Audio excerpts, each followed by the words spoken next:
महाराष्ट्र में भक्त हुए श्री त्रिलोचन जी, परम संत सेवी, श्री पंडरीनाथ भगवान के चरणों में ही रहते थे।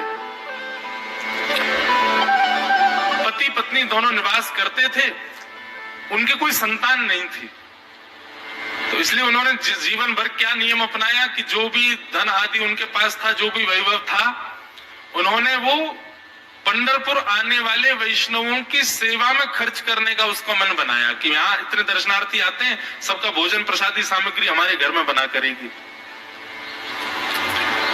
तो श्री त्रिलोचन जी पंढरपुर आने वाले दर्शनार्थियों को घर बुलाकर के प्रेम से भोजन पवाते थे, और जितने भी दर्शनार्थी दर्शन करके पंढरपुर से जाते थे वो अन्य संतों को कहते थे, बोले कहां जा रहे हो? बोले पंढरपुर जा रहे हैं। बोले भैया पंढरपुर जा रहे हो तो त्रिलोचन जी के यहाँ जाना, उनके यहाँ भोजन प्रसादी बहुत बढ़िया संतों के अनुकूल बनाते हैं। बड़ी ख्याति हो गई महाराज जी, अब तो जितनी भीड़ पंढरपुर विठल मंदिर में उतनी भीड़ त्रिलोचन जी के घर के बाहर संतों की, दर्शनार्थियों की, सब प्रसाद पाने के लिए जाते। त्रिलोचन जी और उनकी पत्नी बड़े प्रसन्न कि इतनी संतों की सेवा हम कर पा रहे हैं, ये हमारा सौभाग्य है। धीरे धीरे दोनों वृद्ध अवस्था को प्राप्त हो गए। वृद्ध हो गए तो अब इतनी सामग्री बना नहीं पाते, कोई सेवक नहीं था, स्वयं बनाते थे पति पत्नी मिलकर के। अब तो ऐसा हो जाता, कभी कभी दाल लग जाती, जल जाती, रोटियां सेकते तो रोटियां जल जाती। वृद्ध अवस्था, थक भी गए थे बहुत ज्यादा, तो प्रसाद पवाते तो थे, संत जन बेचारे प्रेम से स्वीकार तो करते, पर अब स्वाद नहीं होता था, तो बेचारे जैसा था उसको पाते, थोड़ा बहुत पाकर के चले जाते। धीरे धीरे संतों का आगमन अब कम होने लगा। त्रिलोचन जी इस बात से बड़े परेशान हो गए, बोले भैया संत हमारे घर से आना बंद हो गए, हम क्या करें? तो श्री त्रिलोचन जी महाराज ने बाहर एक बड़ा सा कुछ होर्डिंग जैसा लगा दिया, उस पर लिख दिया कि अंदर कोई संत सेवा आदि के लिए एक सेवक की आवश्यकता है, अगर किसी के अंदर सेवा भाव हो तो वो आकर के भीतर संपर्क करे। सेवा, ब्रजवासी सेवा, गौ सेवा, इन सब सेवाओं के प्रकल्प में यदि आप सेवक की कामना करोगे तो कहीं ना कहीं किसी न किसी रूप में ठाकुर जी आएंगे सेवा के लिए। त्रिलोचन जी ने बाहर लिख दिया कि भाई संत सेवा के लिए सेवक की आवश्यकता है, यदि कोई सेवा भावी सेवा करना चाहता है तो भीतर आके संपर्क करे। अब यह बोर्ड पढ़ लिया हमारे श्री पंडरीनाथ भगवान ने, और श्री विठल भगवान एक छोटे से बालक का रूप धारण करके त्रिलोचन जी के यहाँ पहुंच गए। त्रिलोचन जी के यहाँ पहुंचे, त्रिलोचन जी बैठे थे। बोले साहब जी, आपने बाहर लिख रखा है संत सेवा के लिए यदि कोई इच्छुक हो तो भीतर आके संपर्क करे, मुझे सेवा करनी है। त्रिलोचन जी और उनकी पत्नी देखे, बोले कितना छोटा सा बालक है, कितना प्यारा है, ये तुम्हारे माता पिता नहीं है? बोले होंगे तो पता नहीं, मुझे तो पता नहीं, मैंने कभी देखा नहीं अपने माता पिता को, मैं अकेला ही हूं, ना मेरे कोई भाई है, ना कोई मेरे मित्र है, ना मेरे कोई बंधु है, ना मेरे माता पिता, मैं अकेला ही हूं। त्रिलोचन जी की पत्नी को तो इतनी दया सी आ गई, अरे राम राम, बेचारा अकेला बालक है। अच्छा चलो ठीक है, तुम यहाँ सेवा कर लेना, लेकिन कुछ नियम है उनको सुन लो। सबसे पहले तो अपना नाम बताओ, तुम्हारा नाम क्या है? विठल भगवान ही थे वो, तो छोटे से बालक के रूप में गए थे। बोले मेरा नाम है अंतर्यामी। त्रिलोचन जी बोले नाम सुनकर के तो ऐसा लगता है जैसे सच में अंतर्यामी है क्या? अच्छा बेटा अंतर्यामी, सेवा करोगे? बोले ये सेवा करना तो मेरा जन्म जन्मांतर का काम है, मैं यही तो करता हूं, संतों की सेवा करना, वैष्णवों की सेवा करना, भक्तों की रक्षा करना, ये मेरा जन्म सिद्ध अधिकार है, मैं इसी के लिए ही आता हूं। त्रिलोचन जी और उनकी पत्नी एक दूसरे का मुख देख करके बोले, नेक सा बालक है लेकिन बोलता कैसे? ठाकुर जी तो सत्य ही बोल रहे थे। बोले अच्छा, सुबह एक सब्जी बनानी पड़ेगी, दाल बनानी पड़ेगी, और हमारे यहाँ लगभग 100-150 संत आते हैं, उनके हिसाब की रोटी बनानी पड़ेगी, और सब बेटा तुमको करना पड़ेगा, हम थोड़ा बहुत सहायता कर देंगे, हमसे ज्यादा बनता नहीं है, तुमको ही सब सिद्ध करना पड़ेगा।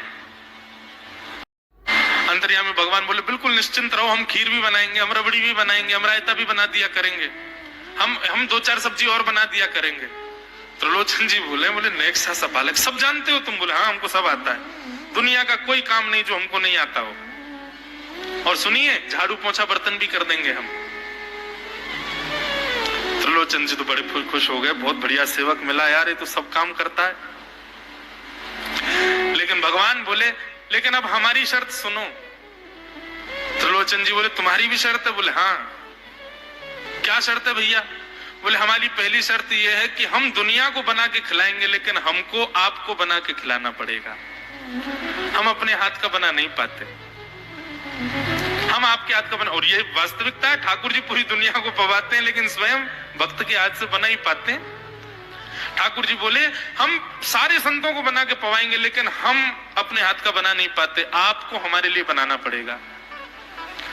त्रिलोचन जी की पत्नी बोली छोटा सा बालक, इसका आधे हाथ का तो इसका पेट है, एक रोटी में झिक जाएगा ये, इसके लिए मैं बना दिया करूंगी। ठीक है लला, तू बिल्कुल चिंता मत करो, तुम्हारे लिए भोजन हम बना दिया करेंगे। हमारी एक शर्त और सुन लीजिए। बोले क्या? हम कितना भी खाएं हमको टोकना नहीं कभी कि इतना क्यों खा रहे हो। त्रिलोचन जी बोले भैया हम क्यों टोकेंगे, तुम बढ़िया 2-3 रोटी खा लिया करना। बोले 2-3 रोटी तो हमारी दाढ़ में छुप जाती है कहीं पर, हम तो प्रेम से पाते हैं। बस आप लोग ये नियम याद रखना, आप कभी ये मत कहना कि इतना क्यों खा रहे हो। और सुनिए एक बात, अगर हमारे सामने कही तो अपराध बनेगा ही, आपका नियम टूटेगा ही। किसी और से जाकर के यदि आपने कह दिया कि बहुत खाता है, क्या बताएं, तो हम उसी दिन अंतर ध्यान हो जाएंगे, उसी दिन आपका घर छोड़ के चले जाएंगे, फिर दौड़ते रहना सेवक। त्रिलोचन जी बोले हम क्यों कहेंगे भैया, हम तो कभी नहीं कहेंगे, हम दोनों तुमको वचन देते हैं, तुम प्रेम से रहो, सबका सेवा करो, हम कभी नहीं कहेंगे कि इतना खाता है। भगवान बोले तो ठीक है, फिर कल से सेवा शुरू। अगले दिन महाराज त्रिलोचन जी और पत्नी उठे सवेरे ब्रह्म मुहूर्त में, देखा तो महाराज भीतर ही ठाकुर जी बढ़िया अपनी कमर कस करके, सिर पर ढांटा बांध करके, मुंह पर कपड़ा लगा करके और कढ़ाई में लिए चला रहे हैं, बना रहे हैं दाल। एक हाथ से दाल बना रहे हैं, फिर दौड़ के जाते हैं दूसरी कढ़ाई पे, वहां पर खीर बना रहे हैं, फिर कहीं जाते हैं वहां पूड़ी उछाल उछाल करके धर रहे हैं। त्रिलोचन जी और उनकी पत्नी देख रहे खड़े खड़े, अकेले ठाकुर जी सब बना रहे हैं, नेक्सा सा बालक। 8 बजे से संतों की जमात आनी प्रारंभ हो गई, सुबह के समय हो गया। महाराज अकेले ही पत्तल लेकर के दौड़ते हैं, सारे संतों को पत्तल बांटे आते हैं, फिर अकेले ही सामग्री लेकर के जाते हैं और लेकर के सबको बांटते हैं। त्रिलोचन जी कोई सामग्री लेके जाए तो ठाकुर जी बीच में ही आ जाते हैं, बाबूजी आप जाके बैठो, मैं बांट रहा हूं ना, आप उठ के मत आओ, आप उठ के आओगे सब फैल जाएगा, मैं कर रहा हूं ना सब। अकेले ठाकुर जी, अकेले अंतर्यामी भगवान सब कर रहे थे। और त्रिलोचन जी और उनकी पत्नी बड़े प्रसन्न, जय हो विठोबा, तेने तो भैया ऐसा लगे साक्षात तुम ही आ गए हो, कितनी कृपा हो रही है, देखो कैसा सेवक मिला है। हमें भली संतान नहीं दी ठाकुर जी ने, लेकिन ऐसा सेवक दिया है जिससे परिपूर्ण आनंद हो गया है। संतों की भोजन प्रसादी हुई, महाराज खूब प्रेम से सब संतों को पवाया, संत भी सब वाहवाही करके गए, बोले वाह त्रिलोचन जी आपके यहाँ खूब बार पाया, लेकिन आज जैसा प्रसादी हमने कभी नहीं पाई। त्रिलोचन जी बड़े प्रसन्न।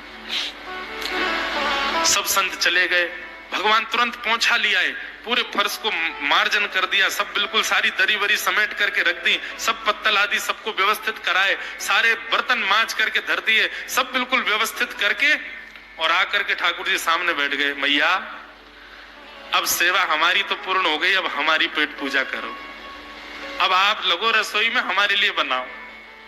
वो तो इतने भाव में आ गए, अरे मेरे लाला मैं अभी बना के लाती हूँ।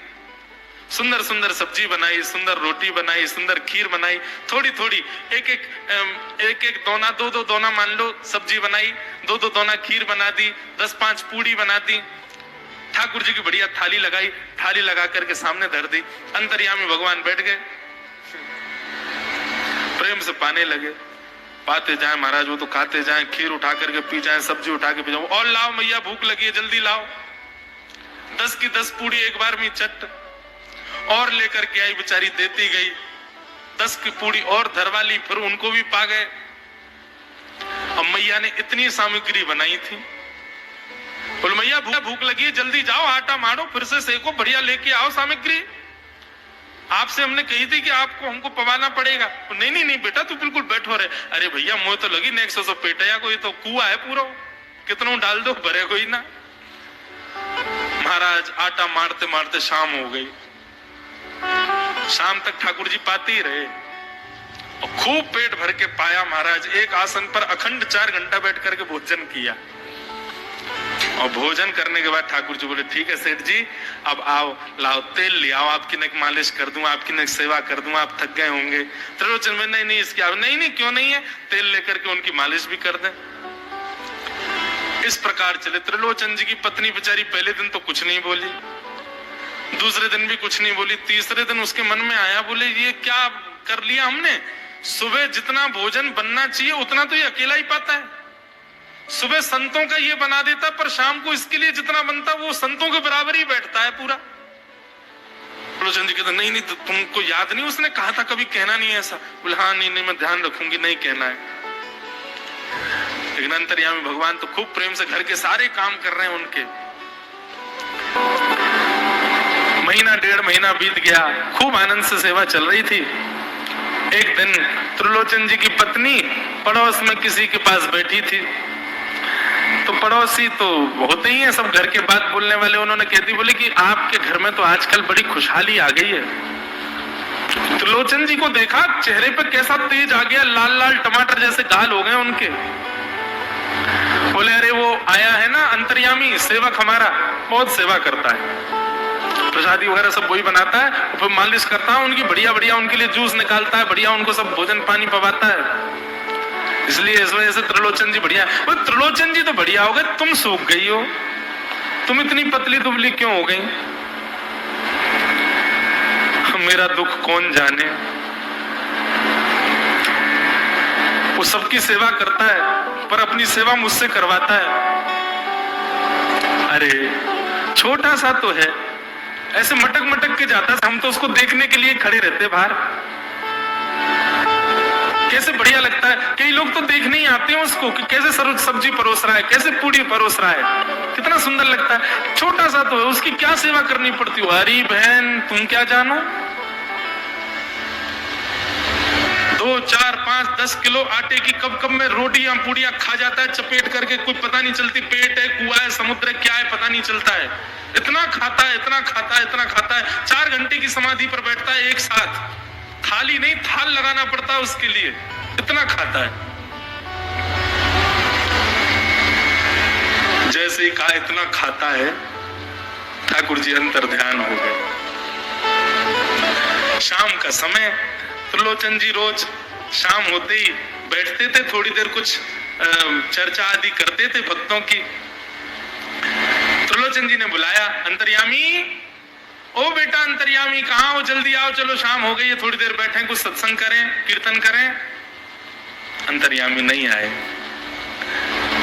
पूरे घर में खोज लिया ठाकुर जी नहीं मिले, रसोई घर में खोज लिया ठाकुर जी नहीं मिले, पड़ोसियों से पूछ लिया नहीं मिले, सब्जी मंडी देख आए ठाकुर जी नहीं मिले, पूरा पंढरपुर देख लिया लेकिन ठाकुर जी नहीं मिले। त्रिलोचन जी बड़े उदास हो गए, पत्नी से कहने लगे पता नहीं कहाँ चला गया, कहाँ गया होगा पता नहीं। देवी तुमने उससे ये तो नहीं कह दिया था कि इतना क्यों खाते। बोले नहीं नहीं मैं तो कान पकड़ती हूँ, मैं कभी नहीं कहती उससे। बोले किसी और से तो नहीं कहा था ना तुमने, क्योंकि उसने वचन दिया था ऐसा कहोगे तो मैं चला जाऊंगा। बोले हाँ आज एक गलती हो गई, पड़ोसी के पास बैठी थी, उससे बात करते करते मेरे मुख से गलती से निकल गया कि अरे उसके लिए तो बहुत बनाना पड़ता है, 10 किलो आटा खा जाता है, इतना खाता है, तो निकल गया था। समझ गए। बोले ओहो इसीलिए चला गया, उसको पता चल गया कि तुमने कह दिया है तभी चला गया है। त्रिलोचन जी और उनकी पत्नी दोनों श्री पंडरीनाथ भगवान मंदिर के थैली पर जाकर के बैठ गए।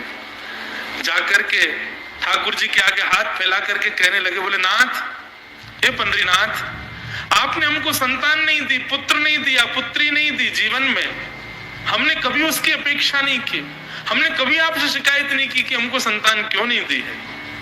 पर नाथ, एक सेवक हमारे जीवन में आया और जब से वो सेवक आया हमारे यहाँ संतों की सेवा होने लगी, हमारे यहाँ कीर्तन होने लगा, हमारे यहाँ सत्संग होने लगा, हमारे यहाँ खूब आनंद की उमंग होने लगे। उस सेवक ने हमको आपसे और प्रेम करवा दिया। ठाकुर जी, हम आज आपसे दोनों भीख मांग रहे हैं, हमें कुछ मत दीजिए, आप भी मत मिलिए हमको इस जन्म में, लेकिन हमारे उस सेवक अंतर्यामी को हमको वापस कर दीजिए भगवान, वो जहां कहीं भी हो उसको वापस भेज दो हमारे पास। ऐसा कह करके रुदन करने लगे, नेत्रों से आंसू गिरने लगे, चरणों में प्रणाम करके श्री पंडरीनाथ भगवान को रुदन करने लगे त्रिलोचन जी और उनकी पत्नी।